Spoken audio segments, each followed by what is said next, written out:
Well, as many of you know, our Dorset Humanists strapline is, well, who can tell me? Paul, you know what it is. For atheists and agnostics. Yeah, what's the rest of it? You can't remember. Okay. Lynn. For a better world. Thank you. Okay, we got there in the end. So, atheists and agnostics for a better world. Hello, come in. Go to seats. And it's probably true to say that we rarely give the agnostics a chance to come out into the limelight. So we're hoping to be able to put that, to do that tonight. Now, our speaker this evening, Kate, I met Kate at one of our pub nights in the Goat and Tricycle, and we immediately got into a very deep philosophical conversation about the nature of reality. I won't start on that subject again now. And Kate also told me about her interest in agnosticism, and so I asked her if she would come and do a talk for us, and here she is. Now, Kate is currently an RE teacher at MPhil Grammar School, and I hear that you're moving to Sidcup in September, and taking up a new post there in a sixth form college. Yeah, okay. Teaching RE in philosophy.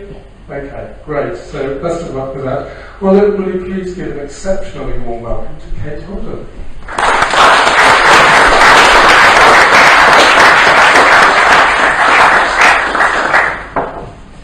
Hello, nice to meet you all. Does it sound okay? No? Closer?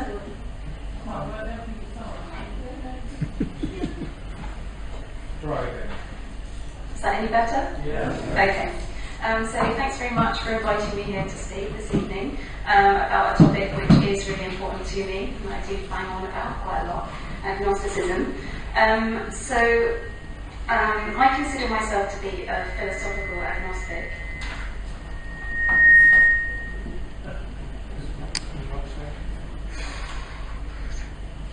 Okay. Which might be slightly different to your standard idea of an agnostic, we'll see. But I think real agnosticism is about honesty and humility in the face of what can often seem like an insurmountable puzzle, the God question.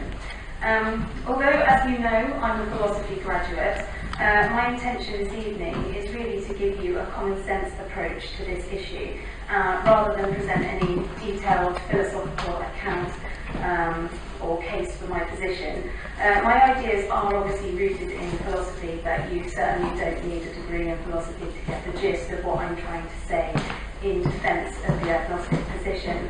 My intention is to ignite thought, obviously to spur on some ideas, and of course lots of questions. I'm afraid I'll be providing really relatively few answers and more questions, following on from Socrates, who rather famously says, "For me, all I know is that I know nothing." So I'll try to explain any of the philosophical concepts that I need to use tonight as best I can. I know for some of you this terminology might be new, so hopefully it won't be too confusing. I'll do my best. So I'm going to be putting forward a case for, or you could call it a defence of agnosticism, I suppose. In order to do this, my intention is to point out what I see to be some of the key flaws in both the theist and the atheist positions, as well as putting forward some positive arguments for agnosticism. Obviously there is time to consider tonight. I don't want to go over 45-50 minutes of speaking. So while each of the areas I'm going to touch on tonight could themselves be, could give us days of philosophical scrutiny, I'm just going to be really presenting headline key ideas, and then hopefully that will spur you to think about it more or to ask me some questions at the end. As always with us philosophy types, I do need to start just with a few definitions of some of the terms I'm going to be using tonight, because differences in opinion about what a particular word means can cause great confusion, especially in these areas, I think. So just to be clear about how I understand the various terms associated with this topic.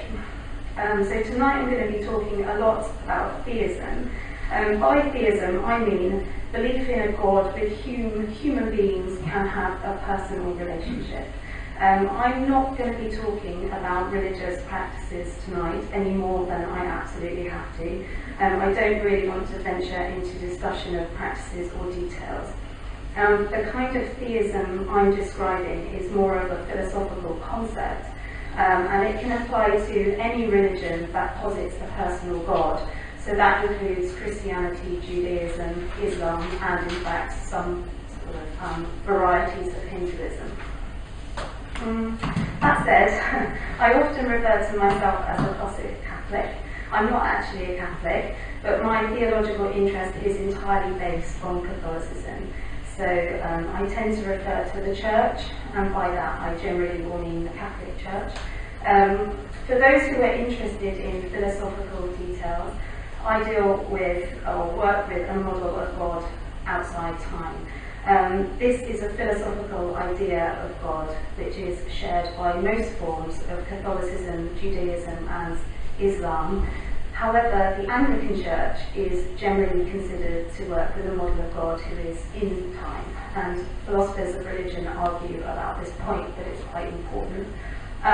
If all of that confused you and you're not sure what I mean, don't worry, it's not going to matter as I progress. We can just go with God. It's fine. And so finally I take atheism to mean the rejection of the belief in any deities whatsoever.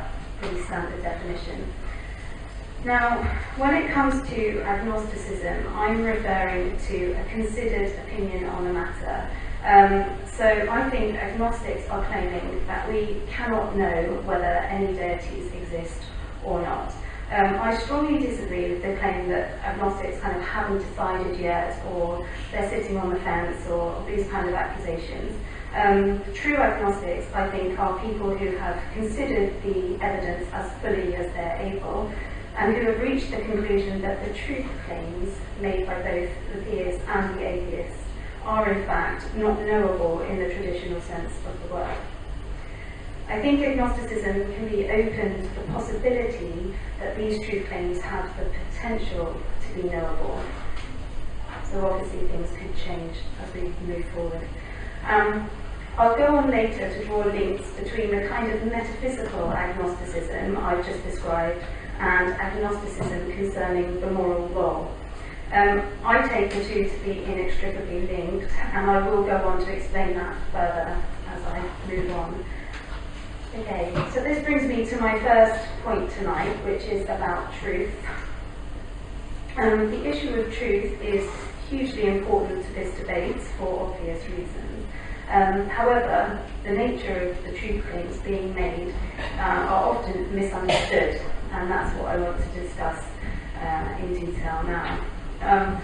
So again, just a few brief definitions.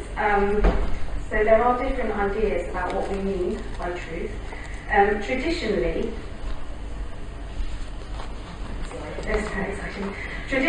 people took the statement X exists to be true if and only if X did in fact exist. This is known as the correspondence theory of truth. It's really the traditional idea of truth. So the idea is the truth of the claim depends on whether or not the facts of the matter or the state of affairs correspond with the statement you're making. So if I were to say there's an apple on the table, and you can see the apple on the table, you can feel it, you have no reason to think that I'm lying to you, and you haven't been taking mind-altering drugs, then you're probably going to think, yes, this corresponds to the statement, this is true, there's an apple on the table. So far so good, nice and simple. This is the realist position on truth. However, in recent years and in response to the difficulties involved in truth claims, so in establishing the validity of those truth claims, other theories of truth have developed.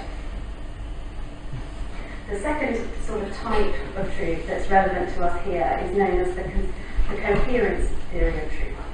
And this is known as the anti-realist position. So in response to truth claims which are far more difficult for us to verify than the apple on the table, such as the claim God exists, philosophers started to work with other definitions of truth and what we mean by the word. So this would mean that something is true if it coheres to the beliefs of the people involved, the beliefs of the people who are there. So, for example, an anti-realist would think that the statement God exists is true to a group of believers in a church during worship, but if you go down the road and there's a group of non-believers discussing religion, then the statement God exists would be not true. This notion of truth has its advantages. For example, it accounts for the differences we see in ideas through the course of history, and of course the differences that we see between cultures and groups. However, this clearly falls short of what most people mean when they use the word truth. Not to mention the fact that most people think one or two statements are either true or false, regardless of any possible time or cultural constraints. An example of such truths are usually drawn from ethics. So we might take an example such as child abuse is always wrong. Most people would want to say that that is the case, regardless of the culture or the time.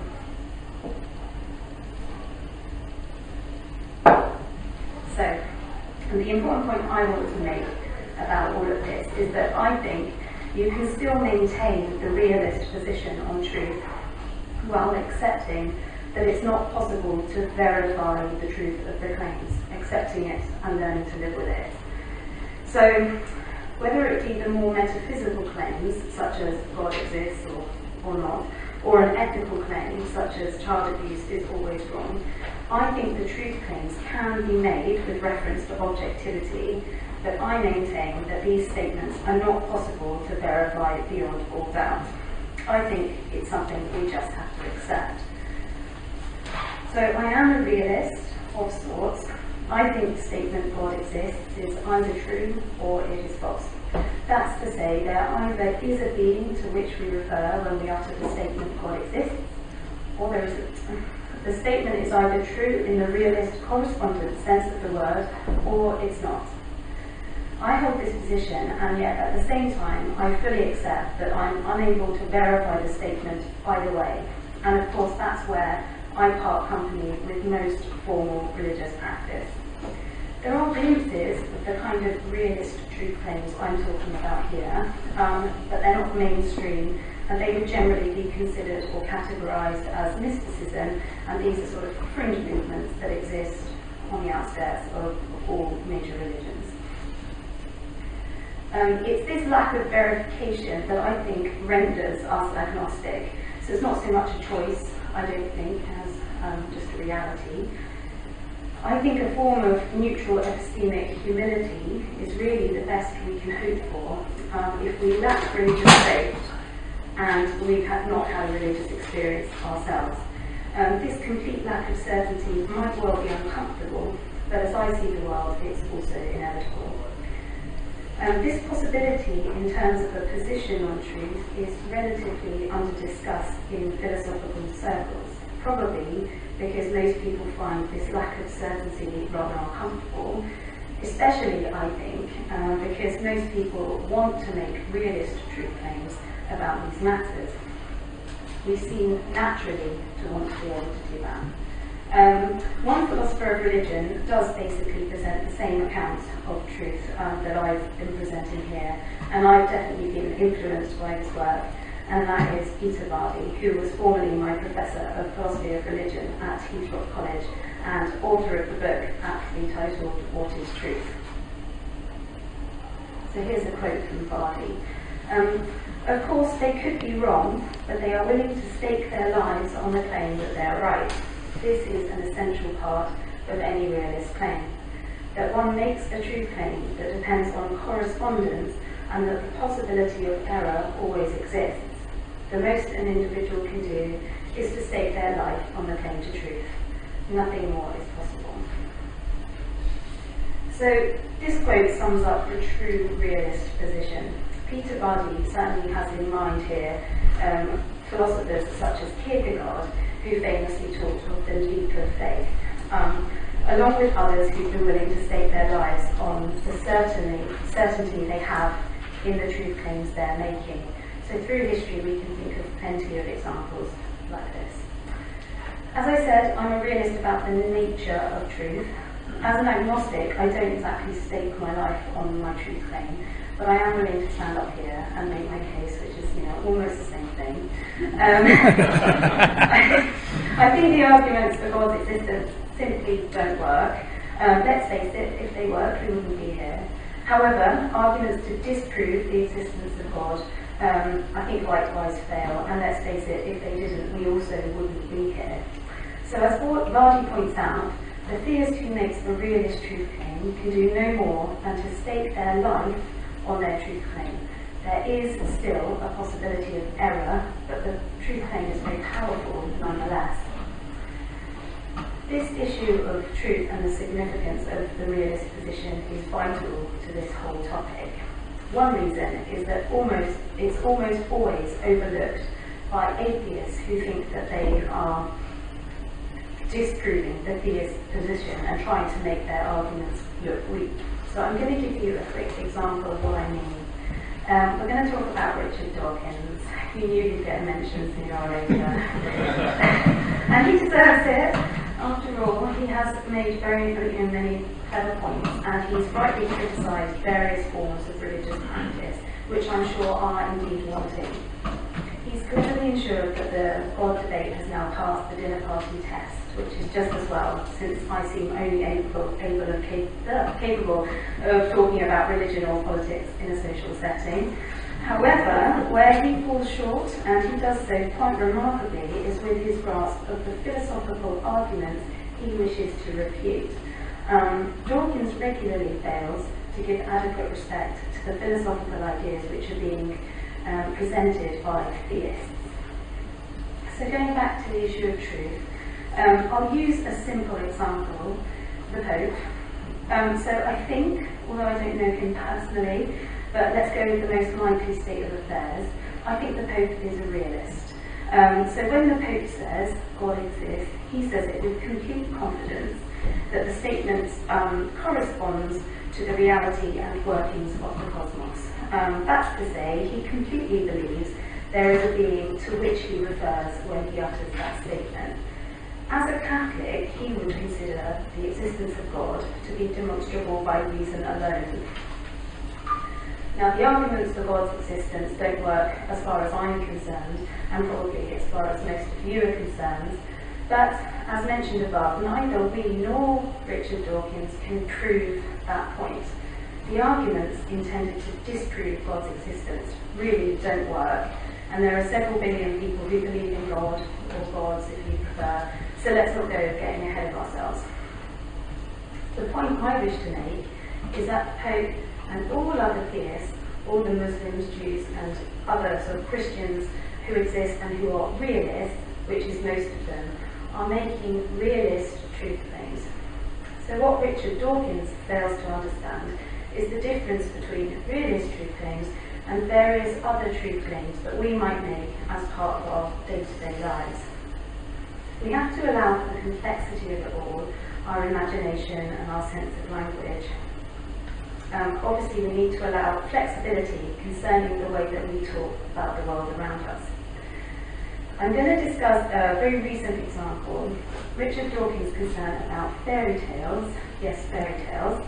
On the 5th of June, Richard Dawkins was quoted in the Guardian regarding his concerns about fairy tales and discussing the issue of Santa Claus.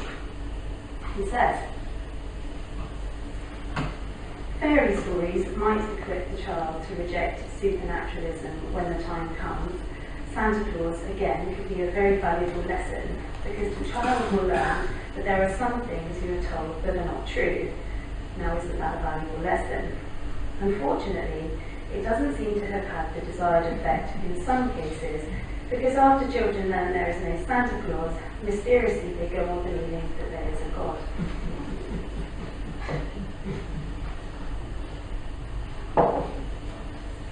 Now, it should, I hope, be fairly obvious from the points I've already made that here Richard Dawkins misses the point. The truth claims involved in the Santa Claus idea, or game, if you like, and those which relate to God are not the same thing. It's not simple enough to reduce this to a discussion about realism and anti-realism, actually. a proper examination of this gaffe would take us down a complex road of philosophical logic about the nature of names, for which we definitely don't have time now. But we don't need to go all the way down that road to see the point I wish to make. I'm sure I'm not alone in recalling a time when I knew very well that Santa Claus didn't exist, and yet I enjoyed the ritual of putting out snacks for him, and I enjoyed even more opening the pile of presents in the morning. Now, whether I was playing a Wittgensteinian language game, or I was happily anti-realist about the truth of the existence of Santa Claus is basically irrelevant to the overriding and very important point here. I wasn't at all confused by what went on, and to this day, I haven't met anybody who feels the need to go over and over time again the troubling question of whether or not Santa Claus does, in fact, exist. That is to say, not beyond my rather boring and tedious lectures on logic and metaphysics with the lovely Stephen Law at Heathrow. Neither have I heard of a single individual who's willing to stake their life on the existence of Santa Claus, nor who calls himself agnostic on the matter, so you get the idea. I understand that Dawkins is drawing an analogy here, but I think the analogy is incredibly weak when you consider the truth claims that are involved. Whether or not we're right to trick small children into believing in Santa Claus, I don't know, but it never did me any harm. So Richard Dawkins' clumsiness in not fully understanding the philosophical ideas he thinks he disproves is tiresome in the extreme. Recently, he has presented nothing but straw-man arguments, and often rather rudely. In this example that we just discussed, he claims basically that all religious people, not just those who adhere to questionable ideas and practices, which are of concern for the greater good of humanity, but all of them, including the Pope, no doubt, are daft because they haven't realised that God isn't real, in just the same way that Santa Claus isn't real. Even more remarkably, his half-baked arguments have resulted in him admitting publicly that he is, in fact, agnostic. In February 2012, he told the then Archbishop of Canterbury, Dr. Owen Williams, that he prefers to call himself agnostic rather than atheist. This is priceless, really, this clip, so I thought we should watch it.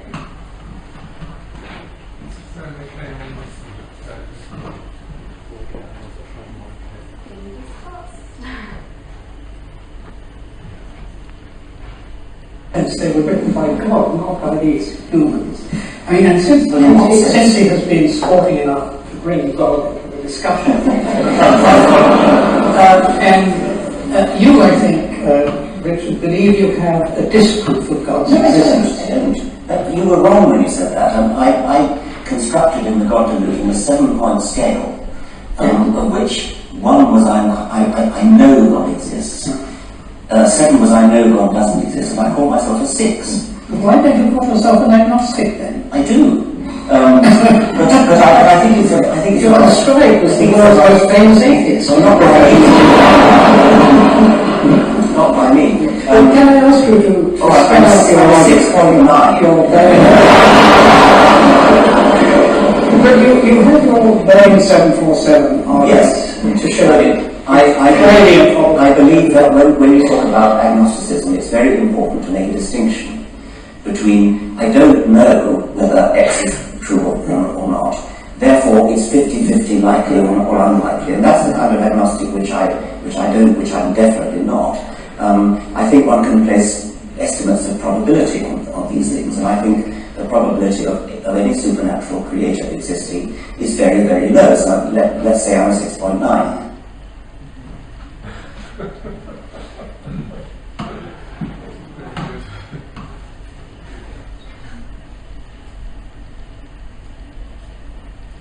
Okay, so Richard Dawkins and I have more in common than I had previously thought. Perhaps I should start slagging him off.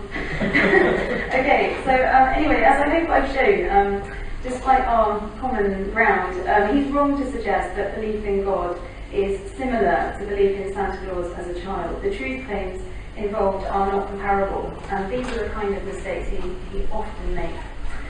The reason I wanted to show Dawkins sort of painted into the corner in the clip is because he is so regularly celebrated as an atheist, and I've even encountered people who use Dawkins to back up their own atheism. They're completely convinced by his arguments. But what's interesting is that Dawkins isn't completely convinced by them himself. And when forced to, he will admit that there's no certainty, and he is in fact agnostic, even though he's a 6.9. Fair enough. His sort of militant approach to the matters might well have a case against certain forms of religious practice, but he tends to apply it without any attention to the different and complex forms that religion takes. However, there are other atheists out there who argue far more convincingly for their position, and who manage to do so without causing offence. 2 weeks ago, I attended a philosophy of religion conference at my old university, Heathrow, and I heard a presentation by an atheist. Now, bear in mind, this was presented at a conference which was called Morality and God, What's the Connection? And it was at a Catholic university where most of the people presenting were Jesuits.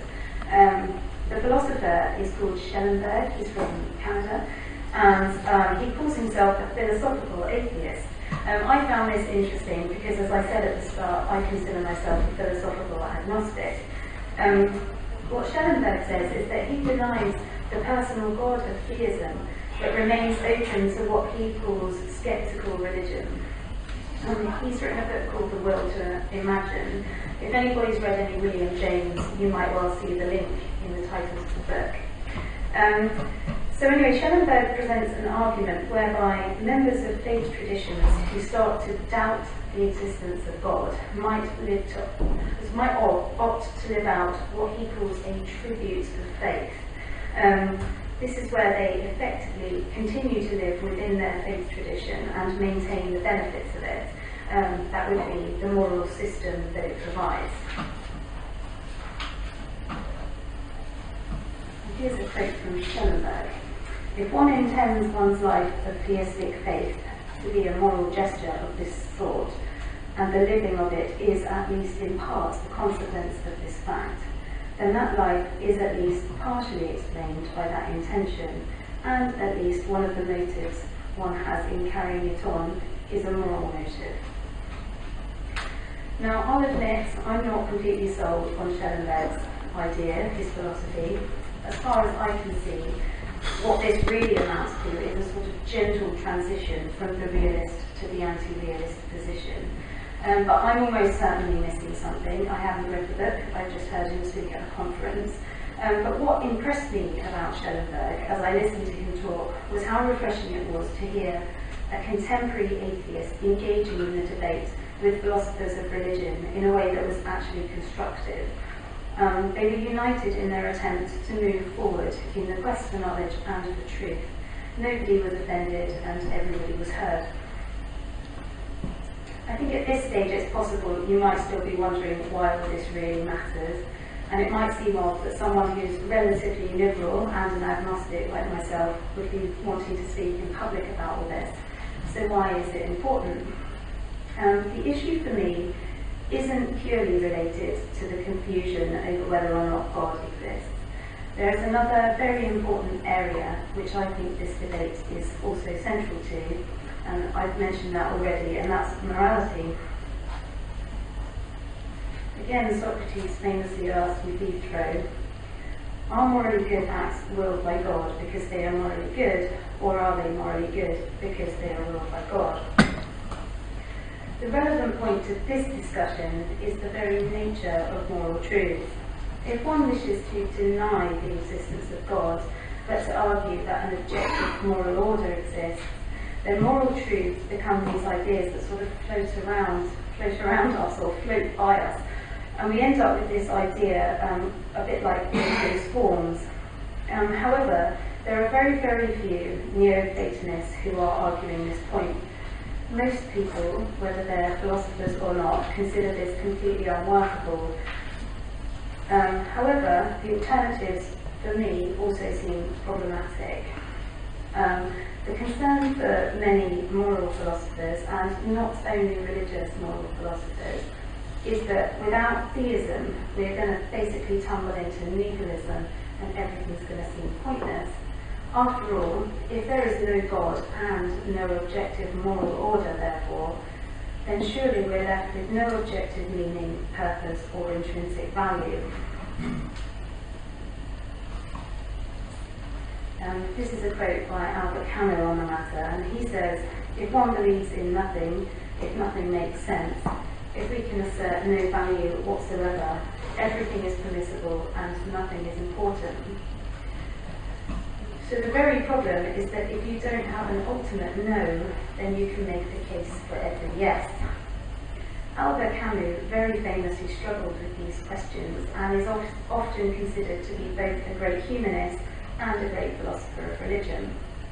He was so clearly conflicted as a result of his difficulties in believing in God, as a result of the problem of evil, and yet despite this, he didn't completely reject the idea of God.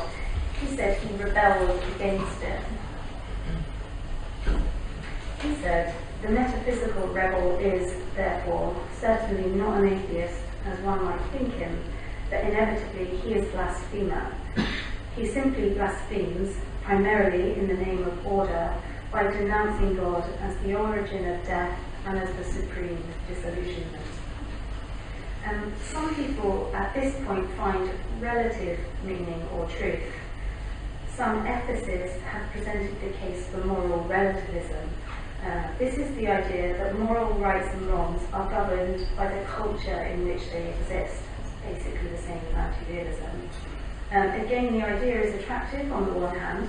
After all, it easily deals with the diversity in moral ideals we see between different cultures around us, and over time as well, so that it changes over time. The problem with this position, though, I would say, outweigh the benefits. After all, if we accept moral relativism, then how can we argue that one set of values is in any way better than the next set of values? Surely we're forced to accept that what's right in one culture can be wrong in another culture without there being any contradiction. Contrary to this, I believe that there are certain acts which are wrong in the old-fashioned sense of the word.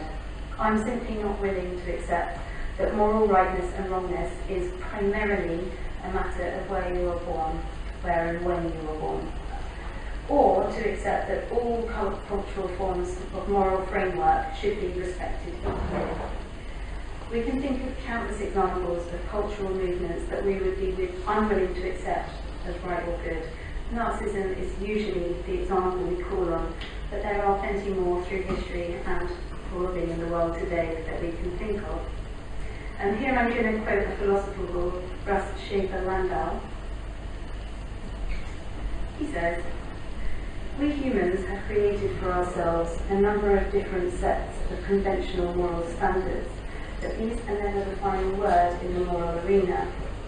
The flows and attractions of any conventional morality are rightly measured against those of a moral system that human beings did not create." The key point here is that these systems are never the final word in the moral arena. We humans do not agree on many important moral issues. We're a very long way from consensus, despite some evidence of a common human nature as foundational for ethics, on the basis that we can think of some things that most people consider wrong, and again I could use the child abuse example. However, we have clearly not all evolved with the same ideas of moral rightness and wrongness, far from it. And as John Cottingham pointed out 2 weeks ago at the conference I attended, once we accept that by criticising other moral frameworks, we are measuring them against something beyond us, something objective, then the jump to theism as a philosophical concept is very small indeed. And this is where I always find myself. Perhaps you have other ideas. I remain fairly agnostic when it comes to ethics. I believe there is an objective moral order. I believe that we measure the different moral systems we see around us against something that we didn't create and that we are often unable to fully express. As an agnostic and someone who is not religious, I remain entirely open to the idea that religious or organised religions have misunderstood and or misinterpreted that moral order, the objective moral order, and I in no way want to defend questionable moral ideals of the Church. That said, because I'm a realist, I look to examples from theists, atheists and agnostics in the hope that I might better understand all of these problems. What I find among atheists is often the inaccurate idea that all religious people are dogmatic about their beliefs. They seem to assume that theists are certain about things, but having studied philosophy of religion rather than practicing a religion myself, I've found many examples of theistic belief which I think make clear the true ambiguity of faith for many people, and I'm sure not only for the big thinkers and philosophers out there. I think this ambiguity is precisely equal to the ambiguity of Richard Dawkins' atheism, and it won't surprise you that I think all of this could be categorised as philosophical agnosticism. I'm going to share the example of Stuart Sutherland. He wrote a book called The Ambiguity of Faith, where he highlighted a range of different thinkers who, and I quote him here, have in common a willingness to explore the borderlands between belief and unbelief, and to review their own position in the light of what those coming from the opposite direction may have to teach them. It's a fascinating book, and he looks at several case studies, including David Hume, Simone Weil, Albert Camus, and he draws on how similar they are in many respects. Sutherland in this book celebrates how these thinkers refuse to give in. None of them are strictly agnostic because they didn't describe themselves as such, as far as I know, but they all accept the lack of certainty in the realist truth claims, rather than stubbornly refusing to engage with the problems. For example, in the same book, Simone Weil is quoted. She says, "The mysteries of faith cannot be either affirmed or denied. They must be placed above that which we affirm or deny." Here we see again the nature of the realist truth claim. We see that it is ambiguous. The lack of certainty presented is far from most organised religion, and it's completely honest. I think there are various philosophers of religion who provide a refreshing approach to theism for those who are not religious. The problem for many agnostics or atheists is that they witness religious practices and find them steeped in a claim to certainty that they cannot accept. But I would say this certainty amounts to little more than authority reinforced over time and taken as knowledge. This is not dissimilar to the epistemological confidence atheists tend to have as a result of the habit of sense perception and the practice of science. Followers on either side seem to feel confident and certain that those at the helm are often aware of the impossibility of true certainty. The Pope recently referred to theologians who make claims to certainty as mediocre, and, as we've seen, Richard Dawkins describes himself as an agnostic. For me, this ambiguity finds the logical conclusion of philosophical agnosticism. Of course, there are others who manage to maintain a realist truth claim to the existence of God. Their truth claim will usually be based on their faith or perhaps on a religious experience. Now, I don't think one can strictly argue against this religious conviction and belief. This is where the boundaries of knowledge and belief become extremely difficult to navigate. For me, at this point, one must simply accept the other's belief and preferably respect it. I think one of the saddest notions of our time is the idea that science and religion are completely at odds. When I teach children RE, I'm often confronted with this idea. They think that if they're open to any kind of religious or spiritual, if you like, ideas, then they're somehow going against science or vice versa. We all know the issues. A favourite of mine for my students is that dinosaurs don't feature in the Bible.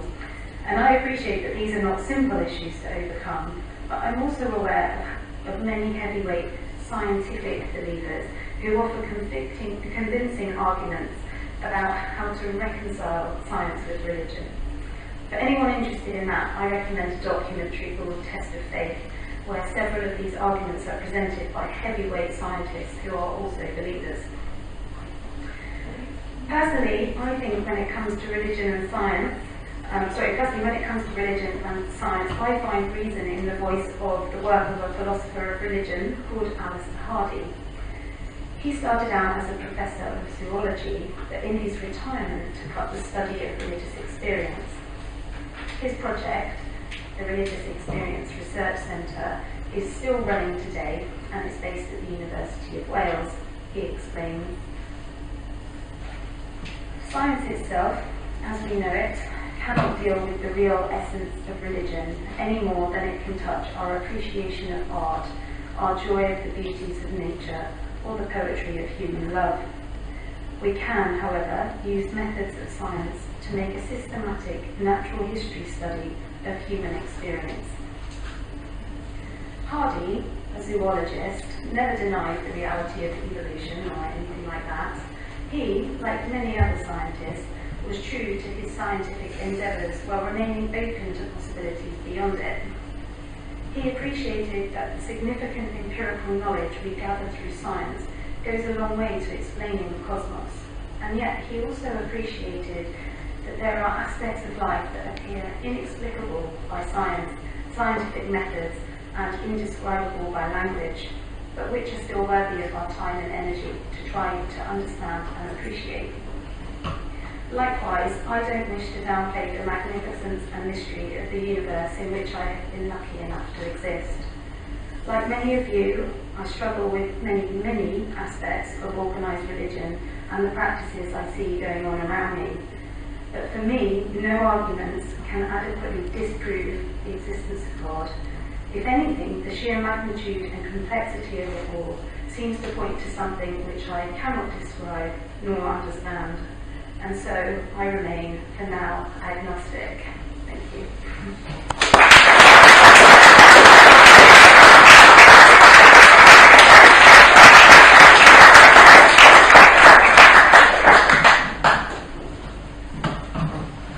Well, Kate, thank you very much. I wanted to just leap in at every sort of 30 seconds, as I'm sure many other people did as well. So we're going to let them do that now.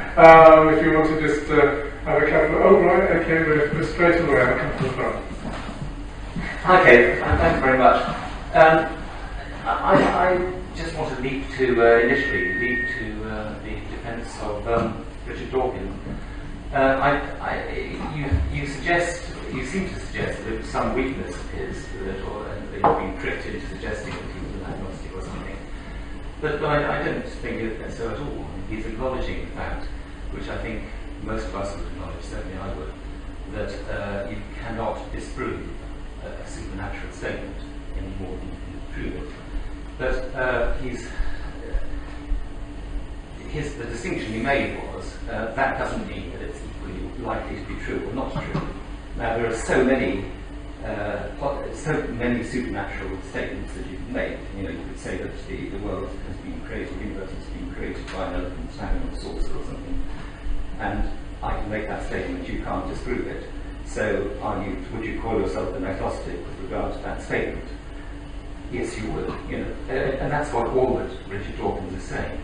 He's saying that you can't disprove it, but there are so many possibilities here that because there is no reason to believe in any of them, then he's to all intents and purposes an atheist, but not literally any more than any of us are. Well, there's a lot there. I mean, firstly, well, you might not see that Richard Dawkins can't really be an atheist. There are so many people who would consider him to be an atheist, definitely, and that was shown on the clip that kind of, hold on, you're celebrated to be an atheist. Now, I think it's hard to come back on the other point, but obviously, I think most philosophers of religion would say that despite the differences that we see in religions and religious practices, that the religious ideas that we have at their core appear to point to something which might be hard to explain. You don't have people sort of worshipping elephants on saucers too regularly. You do have some pretty wacky practices, I'll give you that. But I think what people would generally say in defence of religion against what Richard Dawkins is saying is that there seems to be pulls, things like religious experience, the tendency for human beings to look to something supernatural, and they seem to have at their core religions all sorts of similarities which are also very hard for us to explain the realities of and the existence of.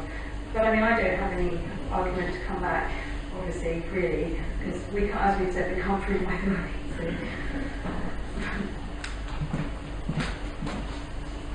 Good evening. Hi.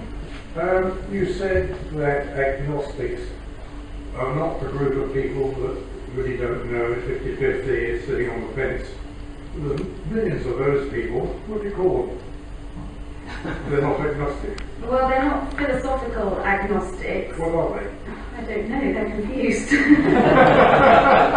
They're not confused, they're pretty clear. It's not important. It's 50-50, I can't tell. It's I'll sit on the fence. But most people call them agnostics. And you're saying that's not true. I'm saying that's not what I consider agnosticism to be. So you're an outsider. Well, I'm working with a certain group I did define myself as a philosophical agnostic, so I gave a sort of new definition of agnosticism in a way. And the rest are just ordinary agnostics. Effectively, yes. I mean, because if they're not wanting to think about it, then they're not going to have a considered opinion on the matter, are they? If they're saying, well, I just don't know. They give it the weight they give it the weight they think it's worth. There's better things in life to be worried about. Yeah, that's fair enough. Okay, there was more hands going up here. I think the appeal to the fact that a number of people worship something as a measure of how good that is rather a strange answer.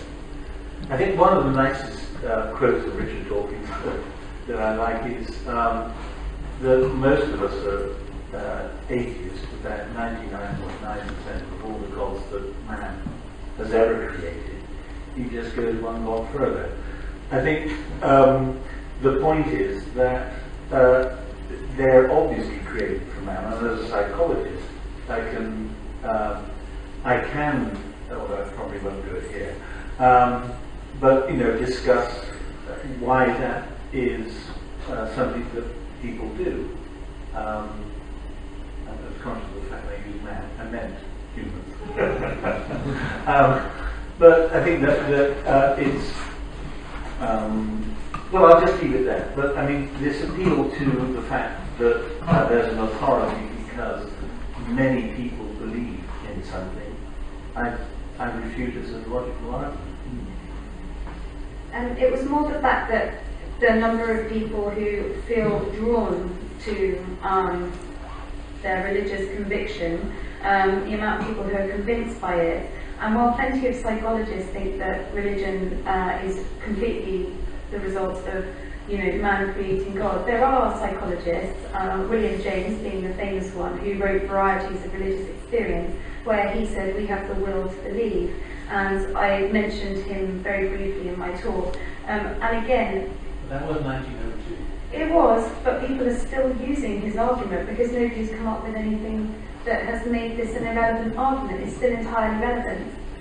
The realist truth claims can still be made, they can't be disproved. MPhil. No, exactly. You haven't got the equipment with you. No, tragic.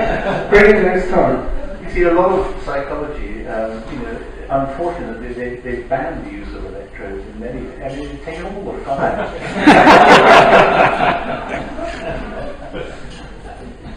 Okay. I think most of us in this room would agree with Mr. Dawkins in that we're all agnostics. In other words, we can't prove one way or the other. But I think it's the real question is the effect that the belief in God or that has on society. You were saying that your teacher said would you die? Would you die for your belief?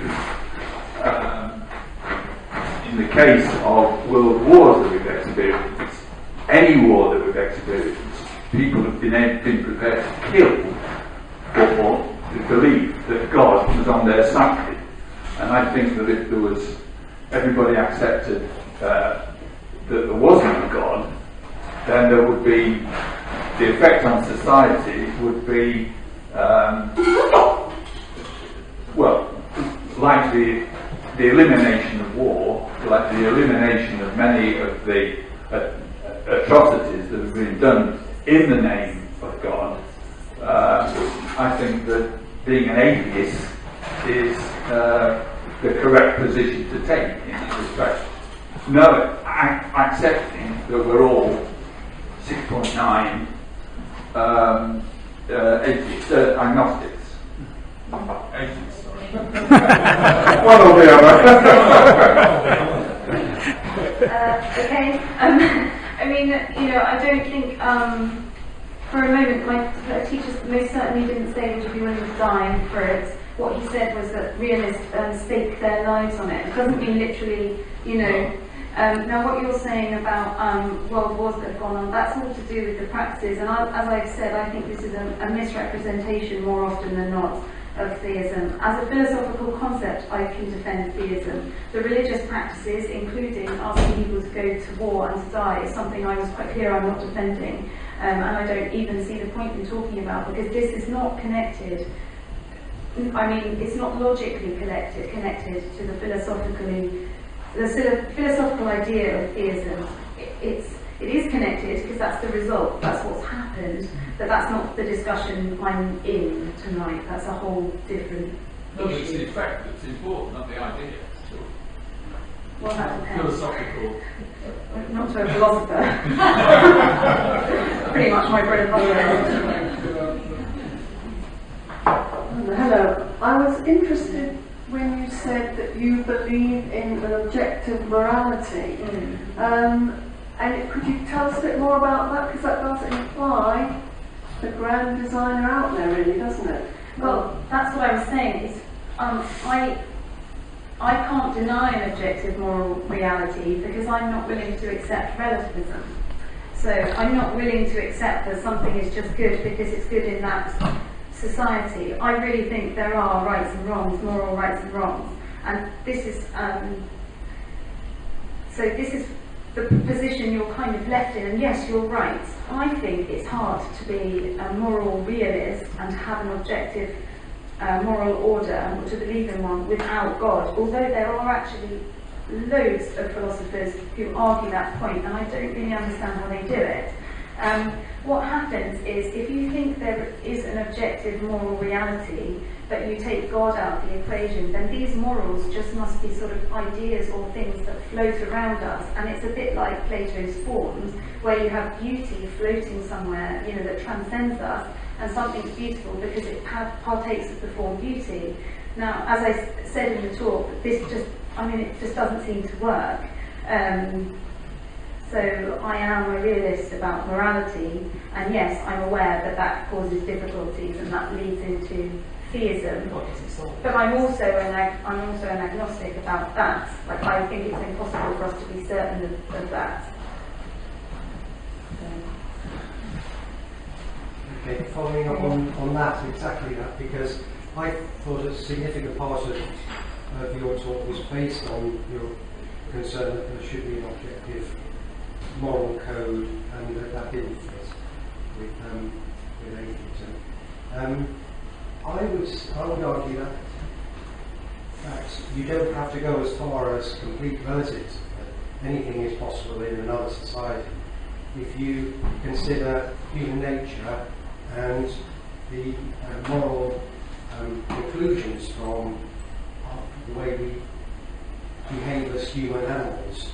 And then you might be able to develop a moral code which is simply based on human beings all being of equal value to each other. And I don't think there's anything particularly mystical or Platonic about that. It's something that's evolved. And you might find that if you compare a moral system, the way humans behave to each other, with what isn't really called a moral system, but the way another species behaves to other members of that species, you find something completely different. And that kind of relativism doesn't cause most people any problem. Within the scope of human beings, you can reasonably imagine there is a uniform moral compulsion. How do you see it as uniform when you look at the world today? I'm not saying everyone does it. I'm saying well, human beings are complex things, and do complex beings and do bad things and good things. But it's possible to construct something that an ideal human behaviour, which is just based on humans acting for the good of other humans. That grows out of being a human society. Now, the fact that other people don't do that is something we should, as more thoughtful people, fight against. There were many people in Germany in the 30s who thought the right thing to do was a certain kind of oppression against people who were quite human. Yeah. So religion doesn't solve the problem. It doesn't. No, religion certainly doesn't solve it. I don't think also it's an absolute thing floating around there. It's something that's evolved just by human beings as a species being a certain kind of animal. Okay, well the point I would make, the point that's of concern to me, is that you say it's evolved like it's one thing, but actually it's not. It's many things which are massively conflicting when we look at the sort of general moral codes we have in the world. So that's an issue, which one is right, and how can we prove that's right? You said we should fight for it. I wonder what you mean by that. Should we literally fight for it, in which case we've gone back a step, we're back at the sort of war stage. And if we've got this one thing, it's one thing now, but what happens when someone comes along and says, no, you're wrong, and they will. No, you're wrong, this is right. You just keep fighting. You're not going to reach a human consensus on the code of what to do, I don't think, or certainly not in our lifetime. The fact that it's possible, I'll give you, it's a logical possibility, but for me the concern is that without any reference to objectivity, you have no way of proving one is right and the other is wrong. So if I were to find myself engulfed in a society that I felt to my core was wrong, something happened, things changed, or people who are in that situation now in the world, what should they be doing? How can they really do anything about it? They're saying, well, I'm right, and the next person saying, no, I'm right. You don't get anywhere. Sorry, you can't speak if you haven't got the mic, and I've got the mic at the moment. I don't often butt in, but Kate, I would like to butt in at this point. It just seems to me that, if I can be blunt, you'll get hung up on this idea of proving that something is right or wrong. I mean, I wouldn't try to get into that argument just to actually demonstrate or prove that female genital mutilation is wrong. I think because clearly there are some people in the world and some societies who think that's perfectly okay to practice that. You can't have that argument what's right and wrong. All you can do is try to persuade people that it is harmful, that it's cruel, that it's damaging to women, etc., etc. All you can do is try to persuade people. Just leave aside the right versus wrong argument. That's, in a way, that's irrelevant. I mean, that's just a hangover from religious language, I would argue. That's absolutely fine. It's the relative position. That is relativism. That's in a nutshell, and that's fine. I just don't want to be a relativist. I opt out. Okay. I'm a realist. I would want to argue until midnight that I'm not a relativist, but I'll pass on to someone else. I know. One day you're going to have to take me on. Okay. I'm going to pass on to someone else. Hello. Richard Dawkins used a scale of 1 to 7 Yeah. about beliefs, and he put himself as a 6 and then changed it to a 6.9. Yeah. I'm wondering what your number would be, and if it's different from Richard Dawkins. Can you explain why? Yeah, I think it's not as far down as Richard Dawkins, definitely. Well, it's higher. It's 6.99. You know, I think that I have far more sympathy for the theist position than Richard Dawkins does. I think that's clear. But I have such problems with organised religion, and especially their moral codes and practices, that I guess I'd be nearer to the middle, but I'm not on the fence. And can you explain why your number's different to the one Richard Dawkins put? I think you did just say a bit, but can you expand a bit more about why? Well, I would argue that I understand the theistic position far better than he does, and I've spent far more time giving it the time, like really thinking about it, really engaging with it, and he doesn't. I mean, he poo-poos it, and because I don't think you can disprove it either way, as I've said. I've looked at all the arguments for God's existence time and time and time again, and I think many of them point towards something. I do. I think there's something beyond us, but I don't know what that is. I don't know the nature of it. I think where religion goes wrong is by making claims to the nature of God, and then with all the rule books and everything else. But whether or not the cosmological argument points to something that started it off and sustains it, very hard to say that's wrong. Logically, everything is caused by something else. I find myself at a loss as to how to say that argument is wrong. Has anyone not yet had a chance? Yeah, Simon. Hi. You, I think you touched on this about the definition of agnostic, how perhaps you think it's been misused by people who. So, okay, the way I've had it explained to me, which you may disagree with things based on what you said. So the theist and the atheist is based on whether you believe or you don't believe, as in a true or false dichotomy. And you have a Gnostic and an agnostic, whereas you know or you don't know.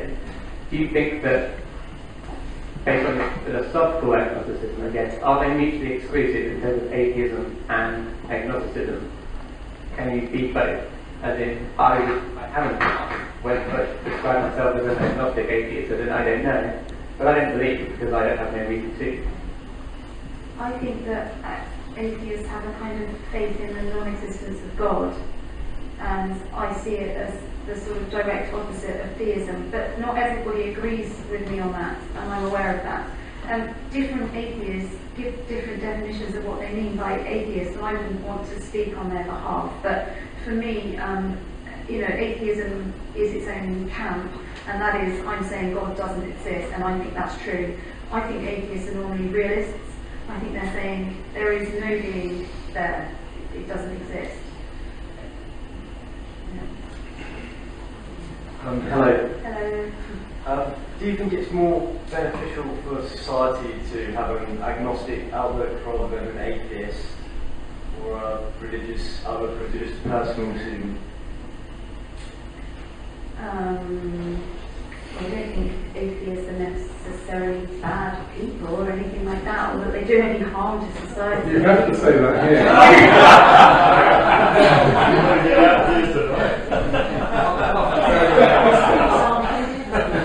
But I do think that, as I said, if you take my definition of atheism and that kind of, if they're so, I think they close the door of inquiry too soon, and I think certainly in the philosophy of religion, much is lost.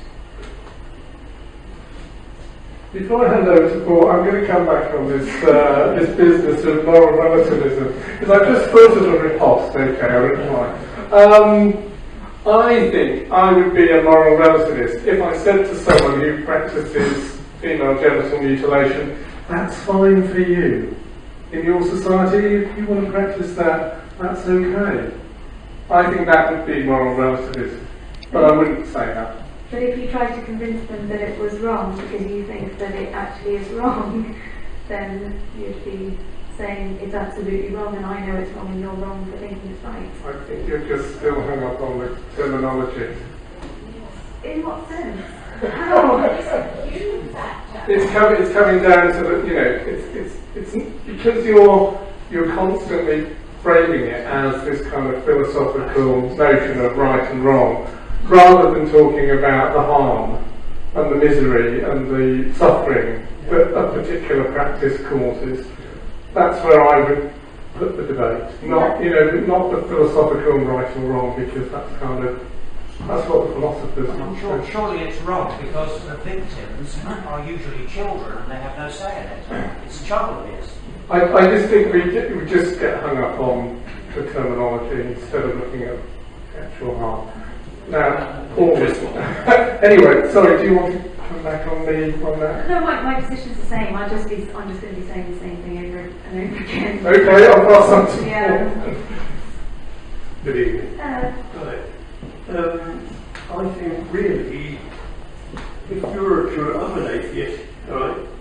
And I'm 99.9999% certain there isn't a God. Mm-hmm. But I would have to be dishonest, and I would have to be absolutely arrogant to say that I know something complete. Every scientist that comes up with a theory, 20 years later it's proved to be a load of rubbish, or it's amended. And that's how we discover things, and that's how we've evolved. And the brain is such a complex thing that people who believe, vehemently, there's a God, how do we know what brainwashing, if you want to terminate it like that, effects has had on the human mind and genetics? DNA and these things, we don't know how much of that transmits down through generations. And the point is, are they really honest? Are they really sitting there and saying, do I really know anything 100%? You've got to be pretty arrogant to believe that. So I think really that all atheists have got a small bit of agnosticism in them. I would agree with you. Okay. Chris, sorry. Thanks, Kate. Excellent. What I'm interested in, a couple of things you said earlier on was that you thought you come from a Catholic perspective. Their perspective is that God is outside time. And then you said much later on, you said that I think there is something else out there that we can't explain. So I'm probably I'm naturalistic in the sense that I believe, because I've got no evidence to the contrary, that everything is naturalistic. There is no supernaturalistic view. So I would perhaps take the scientific view that over the last 400 years, science has shown itself capable of answering all the really deep and serious questions of life. So I would probably say, I would say, no, there isn't anything outside the naturalistic realm, but that in the fullness of time, science will come ever closer to the truth.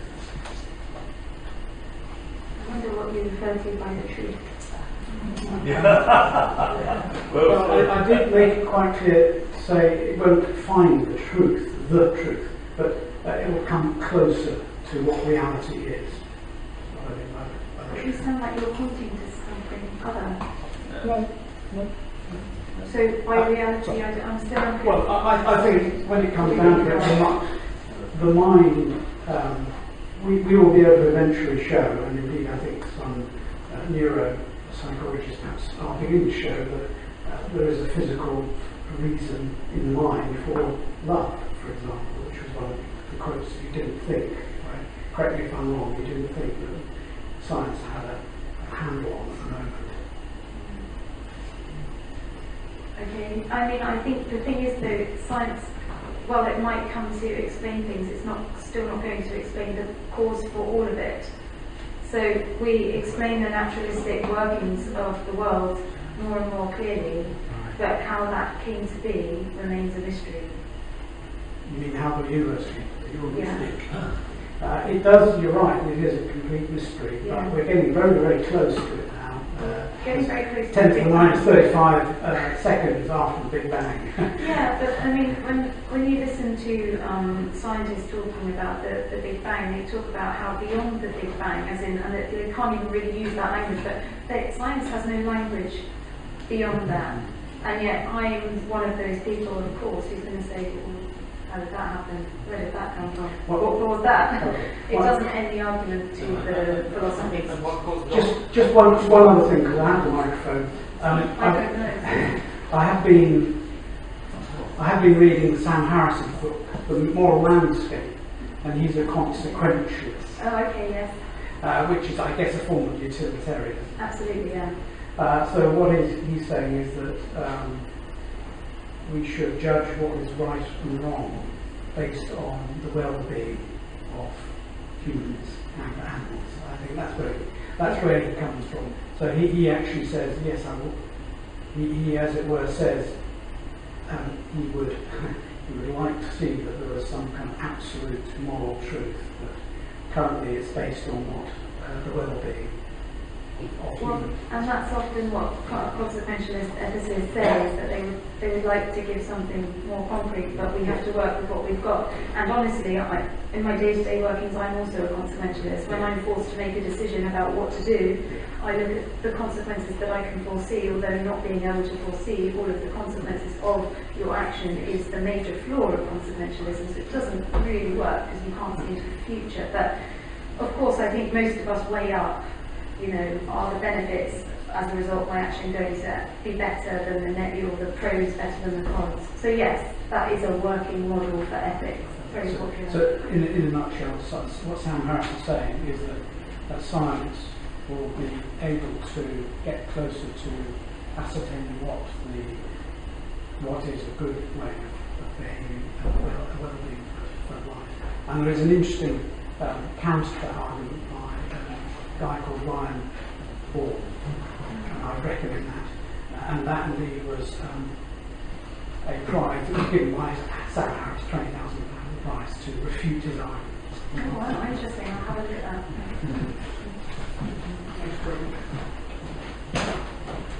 The question I'm going to ask was just briefly touching on, but I was going to ask if the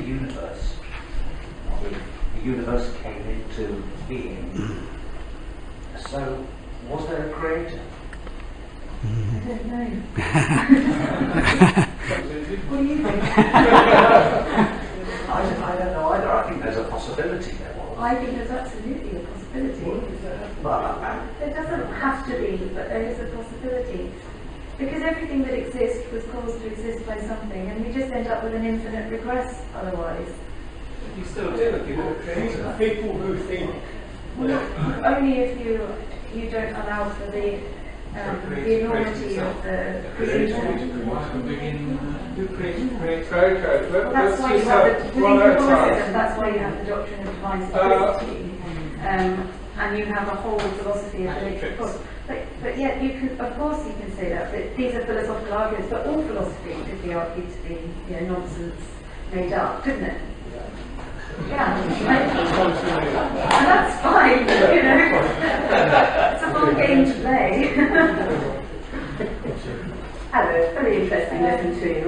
I have to say, first of all, on your scale of sort of 1 to 7 between theists and atheists, I'm about 194. So speaking that angle, I find it interesting, this sort of agnostic thing about you can't prove and scientists can't. To me, we now can go back 14 billion plus years and we can see Big Bang and things like this. We'll always have gaps in our scientific understanding and things for how or why or what came before. But for me, this great issue is sort of, we can't understand it. I know God did it. And, sort of, where did God come from? You go back to eventually nothings. Maybe God is a spark of electricity or something like that, but it isn't some sort of deity. I know there are different people believe in different types of God. There's just the creator who then buggered off, or there's a creator who then comes and sort of says, I'll help you pass that exam, but I'll let those people die in that car crash because I don't care about them. But why do we have to have a start because we can't explain things by bias? God. I mean, no one there. Yes, well, I mean, you don't have to, is the answer to that. And indeed, you can be happy in your atheist position, but then there's not really any conversation to be had, is what I would say. I'm not here to try and convince. No, but that's my problem, is we see religion today keeping getting in the way of humanity dealing with the problems it has and how we look after each other and how we look after the planet. And we need to put aside religion and say, let's look after ourselves and do the way to look after the world the best way we can, because there's no one else going to help us. Thank you. Good luck with that. Can we go back to morality, please? Okay. You, I think, said that morality is absolute and it cannot vary by place to place. Well, I'm not making claims of certainty with any of that. I said this is where I find myself. Okay, well let me give you an example where morality does vary from place to place. Fairness is a subject that we're all pretty keen on in the modern world, but fairness is not a word that you'll find in the Bible, and it's not a word that occurs in nature. If you consider a lot of creatures, they have, for instance, some of the birds of prey, they have 2 or 3 eggs, and they're not interested in fairness. But in their circumstances, the important thing is to get as many of their chicks into maturity, and so they feed number 1 until number 1 can't take any more, and then there's only left over, it goes to number 2. If there's nothing left over, number 2 dies. There's nothing about fairness about that, but fairness is a concept that we prize fairly highly in our circumstances. And it's the same throughout the world. It depends where your circumstances are as to whether you're a cannibal, because that's the way the tribe lives, survives, or whether you think that cannibalism is pretty hateful. So morality does vary from place to place, circumstance to circumstance, I would insist. Well, and that was very much the point I was making, is that we do have all of these variations, but it's whether or not you're willing to then just accept those and if you're willing to accept that you can't judge another moral framework because of that, then that's absolutely fine. I mean, that's a perfectly valid position to be in. And lots of people exist or think that, and that's fine. With regard to the fairness, I will just mention what I think the theist would say in response to you, and it's not so much. So, I mean, taking the workings of nature aside, because that's a different argument. It's a complicated one, but it's slightly different. I think what's interesting about fairness is, while we don't treat people fairly in the world quite clearly, the thing is that we seem to be born, human beings seem to be born with an idea of fairness. We certainly know when we think something is unfair, and we know that from a very young age. What the theist would say is that we have an innate idea of fairness, and they would say as a result of their theism. Now, that's not what I'm saying, but this idea of fairness that we appear to be born with is an interesting idea. What's even more interesting is that although we're born with an idea of fairness, so many people are not treated fairly in the world, and we don't seem to know why, despite the fact we're all human beings. Why can't we treat people nicely? Would be It's what works for a particular society. For what? It's what works best for a particular society. Yeah, well, that's relativism. Yeah, I was going to mention something else, but just to really quickly follow up on that, there have been those fantastic experiments on primates where they do demonstrate fairness and a very in-depth idea of fair treatment, which is absolutely fascinating. So I'd like to hear your explanation of why that exists in other parts of nature and animal kingdom. But yeah, my main point was, I'm sure you've had the experiment of the idea that we're just a brain in a vat. So I was just wondering if you had any conclusive arguments that disprove that, and if not, are you agnostic towards brain in vat? Brain baptism, I'm not agnostic about the existence of the world, the external world, just because I have so much, I trust my sense perception enough day to day to feel fairly confident that it is a table I'm fairly confident in that, although I'm not entirely 100% confident. I believe we still can be fooled from time to time, and indeed I have been fooled. I've had one too many and definitely walked into the table and etc. So I remain agnostic to a degree, but I think you'd have to look back to Hume and the Billiard balls and the fact that you think it's all going to be the same, because it's always been the same in the past. We think the sun will rise tomorrow, but until it rises, so I'm a bit like that. In terms of the business with primates, we've evolved from primates, and I don't deny that for a single second. So the fact that there are workings within primates that we see reflections of similarities, I would say, would be as a result of evolution. But I'm no biologist, and I wouldn't want to try and take on those arguments. I don't know anything about it.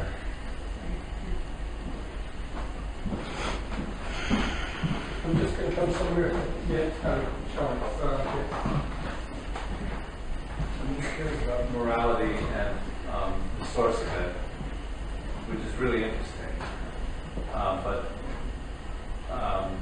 one of my questions with whether we're relativists or not relativists, whether we get all of our morality from science, as we've had this possibility, but which is we'd like to explore.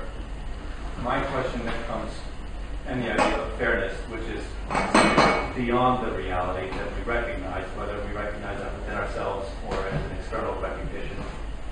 How do you enforce the reality? Because a society has to have enforcement of the moral code. And that enforcement has to come because the moral code will be broken. And there is something innate in us to challenge, which I think is fascinating and keeps me as an agnostic. Small tangent. I think the discussion of not knowing is great. I like the celebration of not knowing. But anyway, how do you enforce it? And in that enforcement of fairness, who do you blame? Do you blame the victim? Do you blame the perpetrator? Do you blame the society that created the perpetrator? And that idea of fairness, I think moral relativism, I'm throwing a lot out here, I'm sorry. Moral relativism and moral realism. Can't you be morally agnostic with utilitarian short term and keep looking? That's the law. The law is based on utilitarianism. Bentham was the person who helped put that in place. It's interesting we get so angry about it. So I would say that I'm a bit lost as to which bit was your question. I had a really secure question. A million tangents happened, and I lost it. But can you be morally agnostic? I am morally agnostic, as I said. And is that the same as being agnostic with divinity? Yes. I just think some things are wrong, regardless of time, regardless of where you're born, regardless of anything else. I'm not dogmatic. I'm not going to go around telling people, you're wrong because I say so. I don't have that authority. None of us have that authority. We have to use what we have available to us now in the interim, which is going to be something consequentialist, almost certainly. But that doesn't mean that I don't think that certain things are just wrong. So maybe as a productive question follow-up here, what would you propose as a process for drawing a line? In moral code? Yeah. Laws? Yeah, but for drawing the laws, what's that process? For drawing up the laws? Yeah. Well, that has to be by, like our legal system now, we don't have anything more than that. I don't think I don't think moral codes work because I'm a bit endy on it. So, obviously it's the same old arguments, isn't it? Thou shalt not murder. Well, no, absolutely not. But if I had to murder because I was saving the lives of many in a certain circumstance, of course I would do it. So I'm a consequentialist. Would I go to prison for that? Yes. Should I go to prison for that? I don't know. Very complicated, isn't it? But I think we have no choice but to work with laws. But do I think that the laws are okay in Pakistan where somebody is stoned to death because they have an affair? No, I don't think that's right. It's their moral code, it's their law. Is it alright? Just something inside inside me wants to say no. Sorry. Well, yes, I'm not sure where to They're start. brainwashed, or I'm brainwashed. No, We're all brainwashed brainwashed. of human beings. For them to do the stoning or for me to think my thoughts. No, both ways. Right. Both ways. It seems to me that the moral code really is the golden rule. I mean, that's where it starts. Way back in antiquity, predates those things, which is that basically we have an entity to treat people the way we would like to be treated. But were we born? I don't see that much of that going on in the world when you look at the way people are treated. Well, no, that's quite true. I mean, Yeah. the point I was going to make was that had we lived 300 years ago, we thought that slavery was perfectly acceptable. Had we lived in Germany in the 1940s, we might have been convinced that being Jewish was somehow not being fully human. So I think that these are social constructions that create a relativity. But we're born into a pre-existing social structure. We're not born into a rigid, something always morally right or something always morally wrong. We're born into a pre-existing culture, and we shape our beliefs in light of all of those discourses that prevail at the time. And that's fine, but the ethicist will just give it a label. An ethical philosopher will say that, and that's absolutely fine, and that's relativism. And that doesn't mean it doesn't have to be negative. Just because I say I don't agree with it doesn't mean it's negative. I know and respect many relativists. I know and respect many theists, atheists. It's not, this is just what I'm saying is my sort of opinion, and I think relativism has many, many problems. But I think that no, yeah, I think maybe we're or some of us are bridling at the term relativism because when you talked about things going on in Pakistan, I would be saying exactly the same as you, obviously. Yeah. And so we're kind of on the same side, But anyway, But my understanding of the term relativism has always been that it's a kind of insult word thrown at atheists by religious people, which kind of has the implication that it's fine for them to do what they do over there, but if you're not saying that, then maybe we're a bit closer together than might appear. Well, the issue is just that you have to take away the claim to objectivity and the everlasting rightness and wrongness. And in that you could tumble into relativism. But I mean, the Catholics call the Anglicans relativist as well, so I mean, there's plenty of mud being thrown. Okay.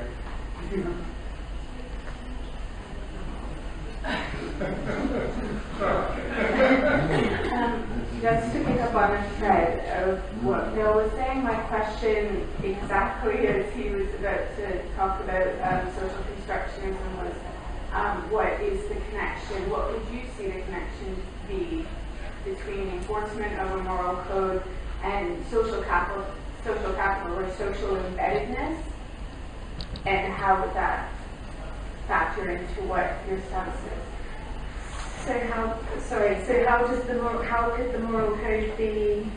What's the connection between the moral code? Because often we talk about things as the individual, and I wondered about the role of social capital and social connectedness in shaping your belief about that within the society and what we hold is right and wrong in terms of the role of social capital or embeddedness in creating something that's almost an institution in and of itself. Well, then I think you have kind of the law again, don't you? That's really what we end up with. If you believe that that's created by capital instead of elitism, arguably.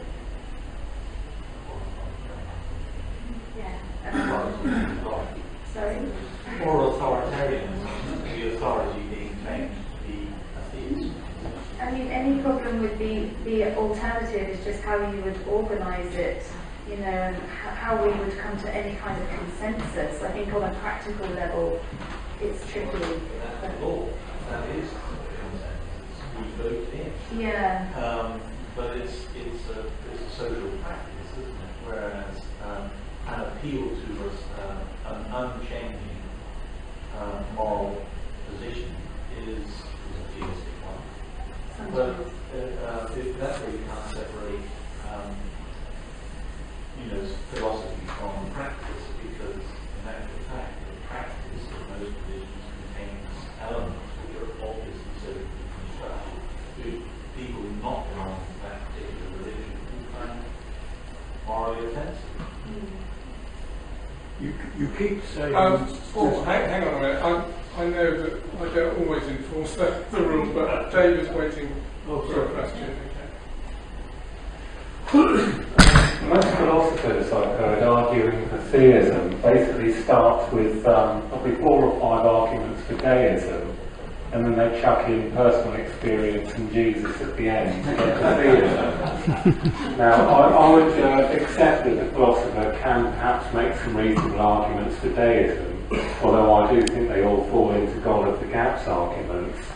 But I find it very difficult to believe how you can give any time to theism, as when basically the holy books that we have basically contain so many contradictions and so many human flaws that they're very hard to justify without huge amounts of jumping through hoops and special pleading and all sorts of very weird and wonderful arguments. And people like Dr. Jaco Gericke, he's done a brilliant demolishment of Yahweh in the Old Testament, and showed that he basically starts out as a man and evolves through the Bible to become the Trinity and the sort of the God outside time and everything else that the philosophers have taken over now. So, I would ask you how you can justify theism at all, because I can accept to a degree you can justify deism. And if you do want to justify theism, anything above 0, how much time every week do you spend indulging in theistic practices? Because if it's 0, then you're as much a theist as I am.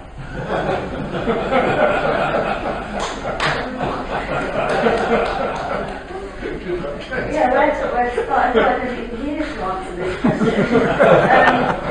Okay, well, with the Bible, I'm happy to talk a bit about the Bible, but in a way I'd rather not. But the Bible was written by humans, and humans have done their best, I think, to give us a representation of what they had thought is the truth, whether or not they're right about that. But certainly people, I know and respect who would consider the Bible, I know there are people in the world who think the Bible is the literal word of God. I know there are people who make those claims. I'm a very long way from that. I would say that the Bible has allegorical meaning and metaphorical meaning, and the theistic argument is that there are truths within that, but that we have to read our way to those truths. Now, you can take that as you will, but that would be the argument. In terms of theism rather than deism, it's because I see evidence, whether or not that's right, of this idea of a relationship with God, which becomes theism. I think some people have troubled relationships with God. I know people who think God exists but don't really like God. Dostoevsky, the brothers Karamazov, the character Ivan, he can't deny God's existence, and yet he says he will return his ticket. So he says any God that will allow children to be tortured doesn't deserve to be worshipped, and yet he can't deny the existence of God, and he says he wants to return his ticket. It's that sort of existentialist struggle with the reality that I have time for, but it's definitely more one of theism than deism. And Albert Camus, who I quoted, is another of my favourite cheery philosophers to read, who I think give this idea that it's not easy. It's not just I'm going to pray to God and everything will be okay. Again, the kind of theism I'm talking about, there's no answering of prayers. If you ask God to help you tomorrow, he's not going to help you. Prayer is about learning to deal with what will come, and again about this relationship. Theistic practices, do I go to church? No, I don't, is the answer to that, if that's what you mean. Do I pray? in a manner of speaking, but prayer for me is very different. It's inward, and it would probably be closer to what most people would call meditation. So, take what you will. We're nearly out of time, but has anyone not yet had a chance to ask a burning question? Yes, okay.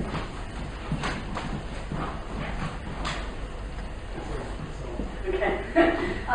You said about a few different things. The theist explanation for that would be this, a theist would say that's because of that. But you haven't sort of given a single, well, an atheist would think. And you sort of criticised Richard Dawkins for not understanding the theist point of view, understanding that it's real for them. But you don't seem to have any time for it being real for atheists really believing that there just is no God. So does that mean you do think there's something wrong with atheism, that theists have more to offer than atheists do? I don't think they have more to offer. I have felt the questions have been weighted towards, well, how are you going to explain this, how are you going to explain this, more from a kind of, and then I've been required to give a kind of theistic argument. What's interesting is when I talk to friends of mine who are theists, so obviously I'm still very much in touch with my old university and of course through my work, they always tell me that what was it I was accused of the other day? I was looking to be able to prove that God didn't exist. That's what I'm after. So when I talk to them, I'm verging on an atheist. They see me right at that end of the spectrum, and I find myself defending my position and pushing back. And then with this sort of crowd, I get the opposite. And it's interesting, when I first met these guys, they thought I was religious. They thought I was religious, and a religious nut. Oh, no. And it wasn't until really far into the conversation I said, well, no, hold on, I'm not even religious. I'm not christened, I'm not baptised, and probably I'm one of the few people in the room, because most people would just have that happen to them. That never happened to me. I'm destined for the flames. I've never felt the need to go and be baptised. I've never been to church. I attended Mass, Catholic Mass, last weekend for the first time because I was at a university event. I've hardly even been to church. So, I will defend the atheist position as logical and meaningful when I need to, for my philosophical agnosticism. So while I take what you're saying, absolutely, that would be very different in a different context. And if I had you lot there and them there, I'd be doing both, I think, and I'd be really sitting in the middle, but not on the fence.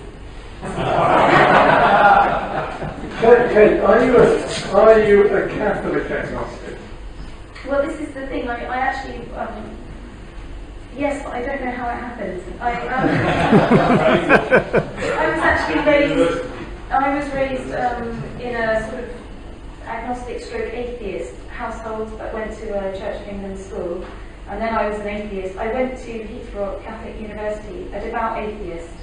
Came out of my philosophy degree still a devout atheist, and then wavered into agnosticism and went back for my master's. And since then, I've been very much agnostic. But I am steeped in Catholicism through my studies, definitely. Do you think that's brainwashing? Well, if they brainwash me, surely I have to be a Catholic. I mean, no, it's varying degrees, There's no pure water, there's no polluted water, it's only halfway. But are we all brainwashed by what goes on around us? Can I say you're all brainwashed? I say yes. Yes, I admit that I'm influenced. You see, my one point that I would like to make is you keep on about being whether things are really wrong or really right. Okay? And immediately comes back to my mind, you say, oh yeah, but it's the law. Now, if you've ever seen a film called The Reader, and the professor says to the student, when he should disclose that the woman is innocent because she's illiterate, he turns around and says, we're not here to deliver justice, we're here to deliver the law. So, the laws are not right. No, I don't think the laws are right. I wasn't saying that, but you're asking me, well, what's the practical application of this? And I was saying that the practical application that we live with is the law, and that comes from a consequentialist approach.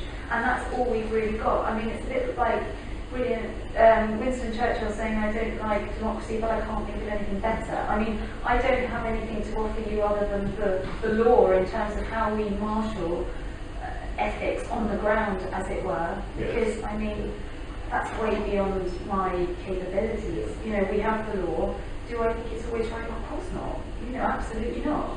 But can I think of something better right here? You know, well, no. And if I'm not allowed to make claims to an objectivity, which I'm definitely not, then I'm totally lost, because I think we tumble into a sort of relativism, as I said. But the law fits with that, having a law. You could write a book called Tumbling into Relativism. Now, before we finish, I would like to take a poll. Would that be a nice idea? Should we do that? Depends on the question. Okay. So the questions on the polling paper are these. Do you consider yourself an atheist? We're not having any of these gradations, you know, 6.8, 6.9. Just straightforward. Do you consider yourself an atheist? Right, I'm just giving you the options and then you can vote in a minute. Atheist, theist, we won't have deist, agnostic, unsure. And as a supplementary question, I want to find out if anyone changed their mind this evening. Okay? Can we say that if you're going to ask us to say whether we are in one of those categories, we're using Kate's definition of those? No, because then we get into 1,000 qualifications. Okay, so we're going to keep it really simple. So, hands up, who considers... Yeah, I don't know, I do kind of take your point though. Anyway, never mind, we'll just go with a straight agnostic. Who considers themselves, or who would identify as an atheist? Hand up, okay. That looks like the majority, doesn't it?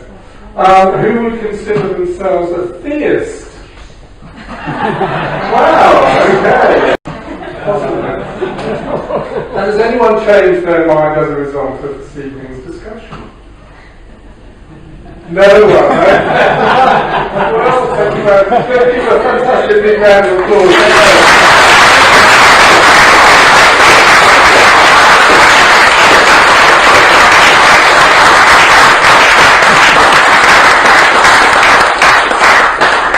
If we had a clapometer, that would definitely be the loudest applause we've ever had in the greenhouse. So I'll just do it again.